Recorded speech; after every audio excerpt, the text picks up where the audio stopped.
Python are Java అన్నిటికీ DevOps అన్నది కావాలన్నమాట.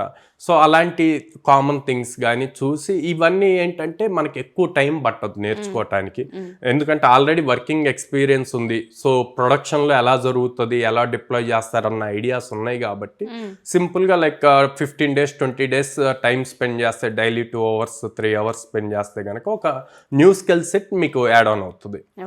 Second, certifications important. Like Microsoft certified అని చెప్పి, లేకపోతే అజూర్ రిలేటెడ్, క్లౌడ్ రిలేటెడ్, లేదా AWS ఆర్కిటెక్ట్ అని చెప్పి ఇట్లాగా.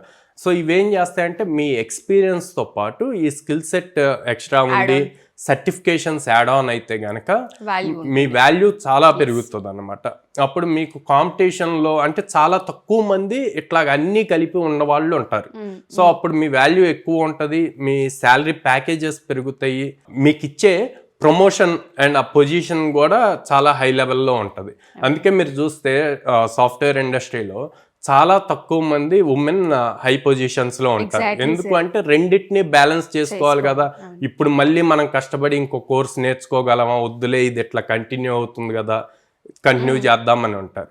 అట్లా కాకుండా తక్కువ ఎఫర్ట్ పెట్టి like 20 days okay 2-3 hours spend చేయలేకపోతే డైలీ 1 hour స్పెండ్ చేస్తే 2.5 months పట్టింది అనుకుందాం, కానీ మీ కెరియర్ చేంజ్ అయిపోయింది కదా.